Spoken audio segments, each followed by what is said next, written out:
Hi, my name is Betsy Felton. I'm from Lapeer, Michigan.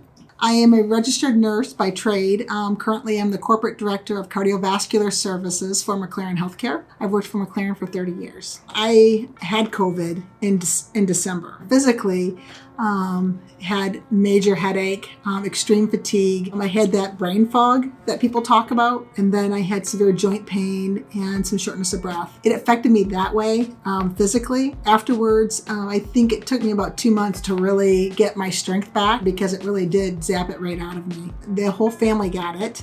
So there was 4 of us in the house. And interestingly enough, my husband, who was going to go back to work, who didn't have any signs or symptoms, but we were going to be safe the night before he went back to work. I said, you probably should go get swabbed just to be safe. 0 symptoms. He went and got swabbed and he was positive. He would have never stayed home from work and that next day or for those 3-day stretch. It's been really tragic to lose people close to me. I lost my mother-in-law in January to COVID. My mom passed 6 months earlier. She was in an assisted living, and the social isolation is, she didn't die directly from COVID, but it was the social isolation that really made her go downhill quickly. Mental health, I was still, throughout the pandemic, for the majority of it, able to work some remote and some at home. So for me, I'm a very social person. And even though I was able to get out some, it still didn't seem like it was enough. In some ways, it was actually good for me because it also allowed me to slow down because I'm a very high energy person. And as a medical provider,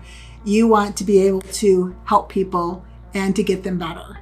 And that's the goal. For a lot of these people, we were not able to make them better. Some people had to go on medical leave to take time off because of the stress that it caused.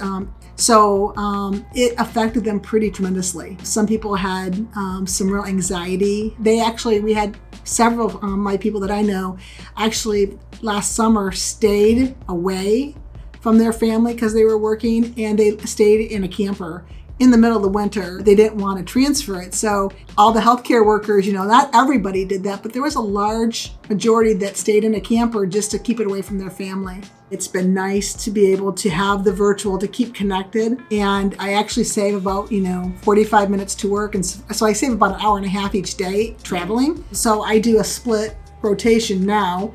I actually work 3 days from home, 2 days in the office. I could do an app, Zoom app or a Teams app, and they could see my name. They wouldn't see my face. I think people pay less attention when they don't have a camera on them. We found it a priority at McLaren that we needed to get cameras for everybody. It's important to have that eye contact because what happens when, something's playing over here, then you have a laptop here you're working on, and this is just kind of in the background, and so you're not fully engaged. So I think early on we've identified that as a barrier and then fixed that. I think that most Americans and most jobs, especially that are not direct patient care contact, you can still function very well. And the technology has been so great that it really has, I think, made us more efficient. It also has broadened up the telehealth portion of medical, where physicians can't get to you, but we have cameras and we have apps that we can actually have a physician see a patient that's sick virtually. Actually, that's how I was diagnosed with my COVID. I called the telehealth line and the doctor said, "You have COVID. I'm going to start you on all this and I need you to go get tested." People at distant locations, it really gave them an opportunity to have, that kind of specialized care or even just their regular PCP care via telehealth. We actually started a program, I wrote a grant for $1 million to the FCC and was awarded that grant. And we invested a large portion into telehealth and to iPads so patients could see the visitors and visitors could see their family members because we had to make restrictions pretty tight to keep everybody safe. With that, I wrote another grant for one of the local school districts. And we now have telehealth care in the schools that is free. So it doesn't matter if kids have insurance or they don't have insurance, because even if you have insurance, sometimes it takes a week to get into the doctor. And by that, you've missed 5 days of school already. So what we want is where me as a parent can join in on a telehealth visit. My son's at the high school and we can get on and talk to a doctor. I don't have to leave work and my son can be seen by a physician.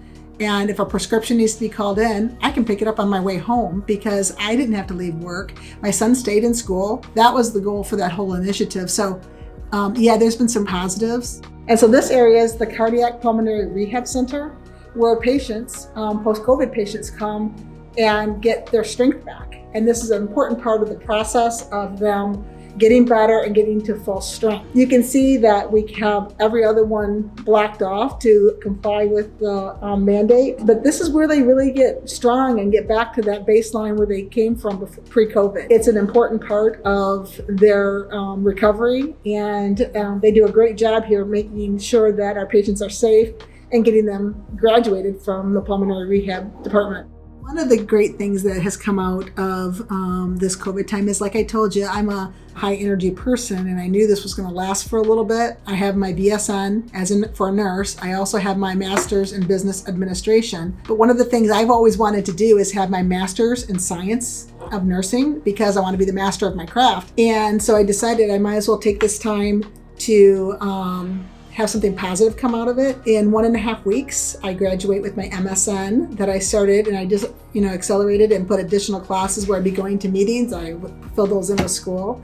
And so I furthered my education through this as well. I think we've made huge strides in knowing what we're dealing with. And the vaccine is helping. It's not the be all and end all, because we have different variants that are coming out. It has changed a lot in our life.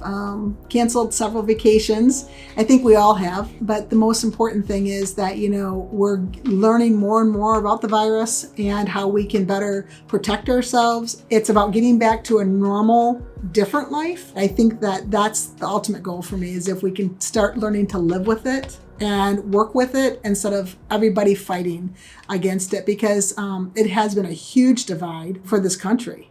And that saddens me a great deal, because we are one nation, right? We don't always have to agree, but we have to learn how to disagree. And you see neighbors turning people in.